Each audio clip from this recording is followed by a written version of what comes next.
오늘 아침 우리에게 주시는 하나님의 말씀입니다. 구약성경 출애굽기 2장 11절부터 15절까지 말씀입니다.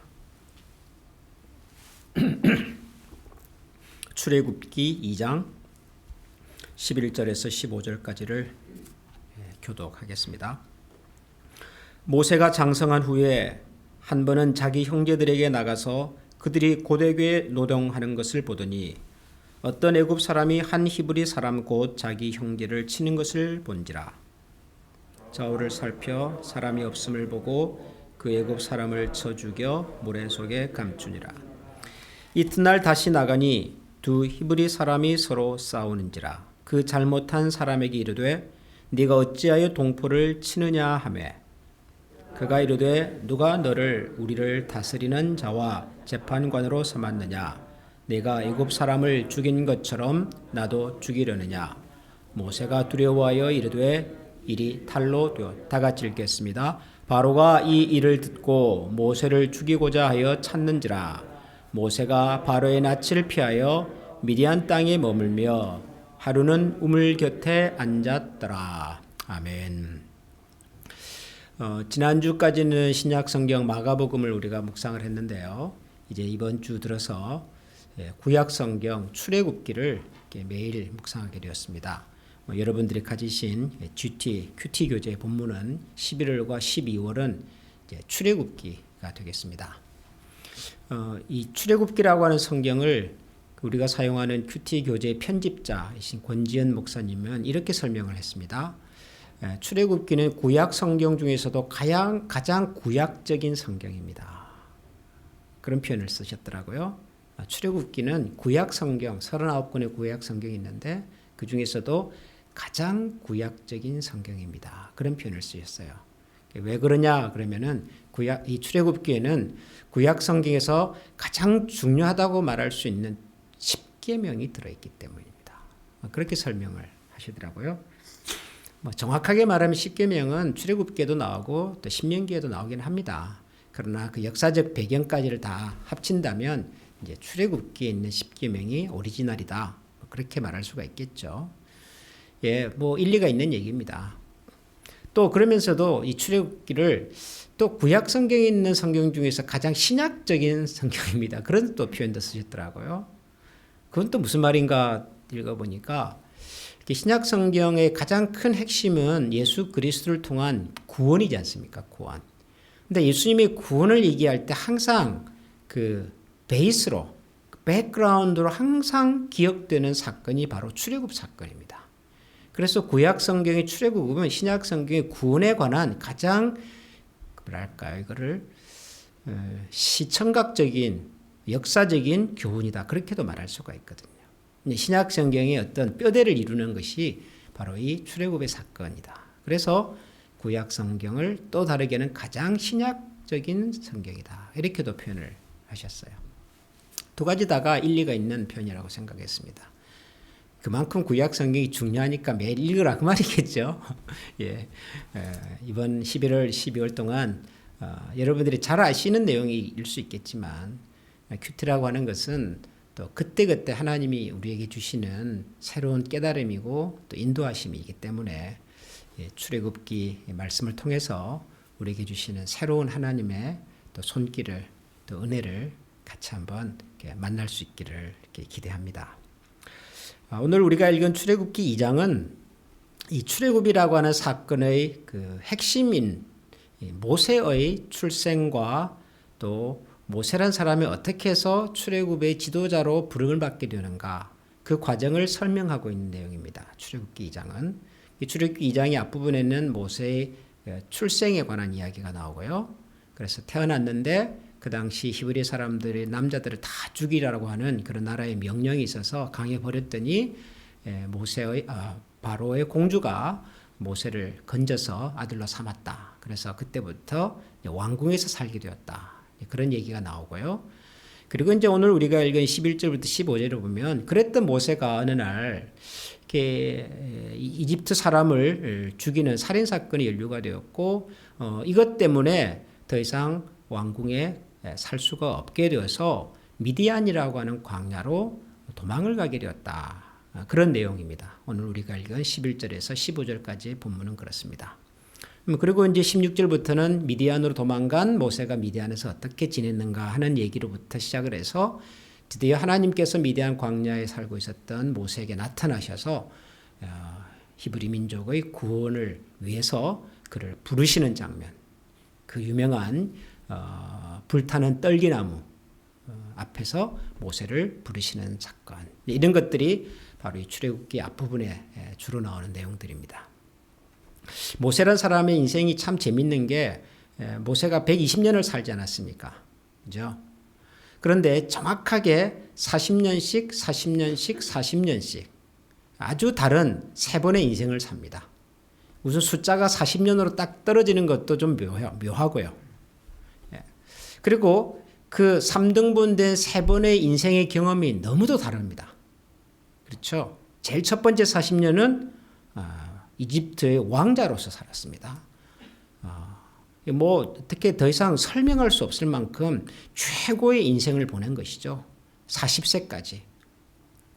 그러다가 이어지는 40년은 광야에서 목자로 살았습니다. 이름도 없고 가족도 만날 수가 없는 정말 쓸쓸하고 외로운 인생을. 그걸 뭐 4년을 산 게 아니라 40년을 삽니다. 40년을. 어마어마한 참 어려운 세월이 있겠죠. 그리고 이제 나머지 40년은 이스라엘 민족을 이끌고 출애굽을 해서 이제 가나안에까지 가는 그 광야 40년의 여정이죠. 이 세 번의 이 단계가 정말 드라마 같은 인생을 이렇게 모세가 살았습니다.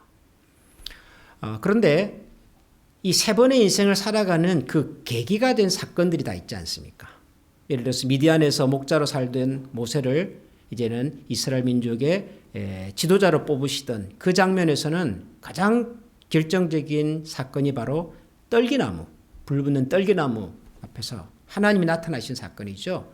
모세를 부르시고 네가 선 곳에서 발을 신을 벗어라 그런 말씀도 하시고 모세가 하나님 당신은 누굽니까? 막 물으니까 나는 여호와다. 뭐 굉장히 유명한 굉장히 중요한 사건들이 그 모세를 부르시는 그 장면에 등장을 합니다. 굉장히 우리가 은혜도 받고 도전도 받고 정말 극적인 그런 사건. 그 사건을 계기로 해서 모세는 미디안의 목자에서 이제는 유대 민족의 목자로, 히브리 민족의 목자로 이렇게 변화되는 그런 경험을 합니다. 그런데 왕자로 40년 살다가 미디안 광야로 도망간 사건. 왕자로 살던 모세가 미디안의 목자로 살 수밖에 없었던 이 삶의 변화를 설명하는 것은 모세를 미디안에서 하나님이 불러 유다 민족의 지도자로 삼는 그 사건에 비하면 뭔지 모르게 좀 이걸 뭐 약하다고 그래야 될까요? 아니면 좀 어설프다고 얘기를 해야 될까요? 아무튼 이 좀 균형이 안 맞아요. 이 두 가지 사건. 왕자로 살던 모세가 미디안의 목자로 살게 된 이것도 정말 어마어마한 변화고요. 엄청난 어떤 사건이고 광야에서 목자로 살던 사람을 유다민족의 출애굽의 지도자로 세우는 이 과정도 굉장히 극적인 사건입니다. 둘 다 극적이에요. 그런데 미디안에서 모세를 불러내시는 이 사건은 극적인 만큼 내용도 풍부하고 성경은 많은 내용들을 얘기하고 있고요. 누가 들어봐도 읽어봐도 그러셨구나 하나님께서. 그럴 만한데 왕자로 살던 모세가 한 목자로 전락하는 이 과정에 대해서는 뭐 일단 기록도 그렇게 많지가 않고요. 오늘 우리가 읽은 내용이 전부거든요. 11절에서 15절까지. 그리고 분량보다 더 묘한 것은 이게 정말 그럴 만한 사건이었는가 하는 생각을 하게 만든다는 거죠. 우리가 아는 대로 읽은 대로 모세가 미디안으로 도망가게 된 이유는 어느 날 이 모세가 왕궁 밖을 거닐다가 이집트 사람이 자기 동족 히브리 사람을 이렇게 보니까 치는 것을 봤다. 폭행을 했다는 거죠.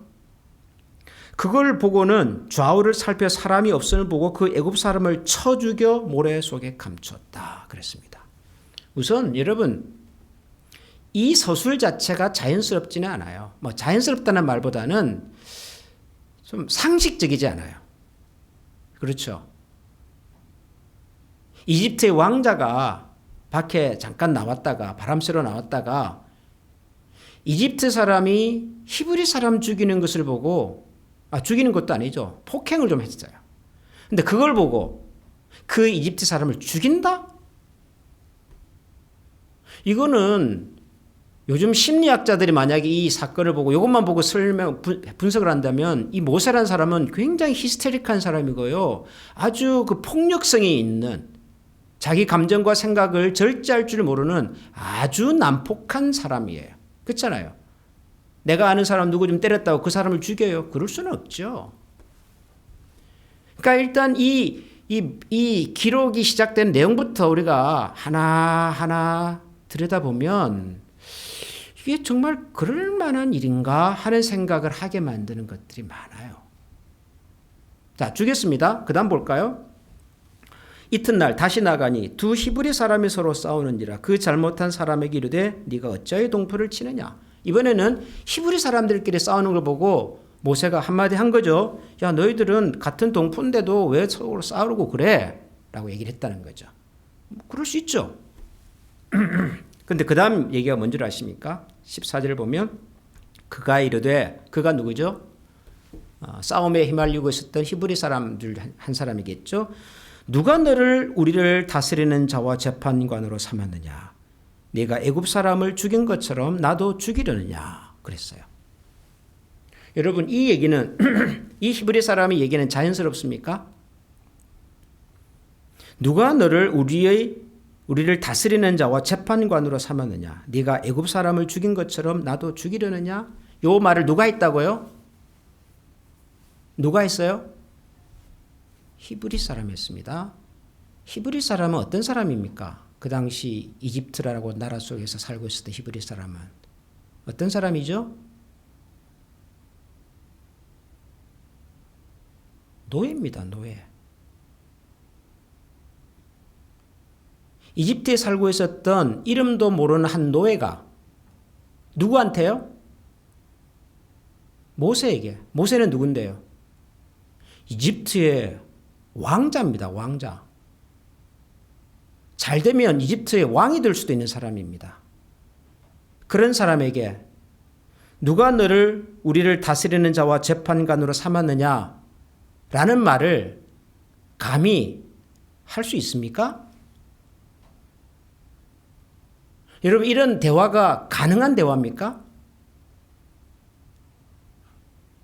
여러분, 고대 이집트 같은 나라, 왕이 절대적인 힘을 갖고 있는 나라에서 그 나라의 노예가 왕자에게 누가 우리를 다스리는 자와 재판관으로 삼았어요? 라는 말을 하는 것이 그게 상식적인 대화입니까? 아니죠. 이런 말은커녕 모세의 눈을 제대로 쳐다볼 수도 없는 것이 그게 상식이죠. 왕자가 아니라 노예면은 아마 노역에 많이 끌려다녔을 텐데 실제로 그랬고요. 그때. 그러면 노역장에 최말단 군인 한 사람한테도요. 종인, 노예인 히브리 사람들은 함부로 말을 할 수가 없어요. 말 잘못했다가 무슨 봉변을 만날 줄 알아서요. 그렇잖아요, 여러분. 그런데 왕자인 모세에게 이 종인, 노예인 히브리 사람이 당당하게 누가 우리를 다스리는 자와 재판관으로 삼았소? 당신이 애굽 사람을 죽인 것처럼 우리도 죽이려고 하요? 지금 이런 굉장히 당돌한 지금 얘기를 하는 겁니다, 여러분. 이것도 상식적인 대화가 아니에요. 상식적인 대화가. 그 다음에 또 하나 상식적이지 않은 대화가 있어요. 그 말을 듣고 모세가 어떻게 했다고요? 모세가 두려워하여 이르되 일이 탈로 되었도다. 왕자가 시민한 사람을 죽였습니다. 옛날에. 그것이 탈로 나면 왕자의 자격이 상실이 될까요? 너는 내일부터는 왕자 아니야. 너는 평민이야. 궁궐 밖에 나가서 살아. 그럴까요? 옛날이나 지금이나 한 사람의 생명이 소중하지만 왕이 다스리는 시대에 왕자가, 공주가, 왕실 사람이 노예 한 사람의 생명을 마음대로 했다? 그거는 뉴스거리도 아니죠. 이야기거리도 아니죠. 여러분, 이렇게 만약에 이 11절부터 15절을 가만히 들여다보면 모세가 왕궁에서 왕자의 신분을 잃어버리고 미디안으로 도망가게 된 이 모든 과정이요, 하나도 자연스럽지가 않아요. 이 말은 사실이 아니다 그런 뜻이 아닙니다. 사실이에요. 사실이니까 모세가 광야로 도망을 갔고 거기서 40년을 보냈고 거기서 또 결혼도 하고 아들도 낳고 그랬죠. 사실인데 문제는 이 과정이 자연스럽지가 않다는 거예요. 과정이. 어떤 관점에서 본다면 우리의 관점에서 본다면 일반적인 관점에서 본다면 우리의 관점에서 자연스럽지 않지만 이런 일이 일어났습니다. 우리가 보기에는 상식적이지 않는 대화가 일어났고요. 상식적이 아닌 상황이 만들어졌고 그리고 상식적이지 않은 상황의 결과로 모세는 미디안으로 도망을 갈 수밖에 없었습니다. 왜 이런 상식적이지 않은 일이 일어났을까요? 모세에게. 왜 이렇게 자연스럽지 않은 일이 일어났을까요? 모세에게. 여러분, 모세만 그런 것이 아니죠. 우리가 살아온 우리의 삶 속에, 지난 우리의 인생 속에 상식적이지 않은 일들, 합리적이지 않은 일들, 설명할 수 없는 일들이 여러분 한두 가지가 아닙니다. 내가 누군가를 만나서 같이 일을 하고 그 사람하고 헤어지고 어떤 좋은 사람을 만나기도 하고 또는 그런 사람과 어렵게 헤어지기도 하고 어떤 사건과 사고에 휘말리기도 하고 내가 계획하지 않았던 일이 내 인생 앞에 떡하니 나타나는 일들이 여러분 많습니다.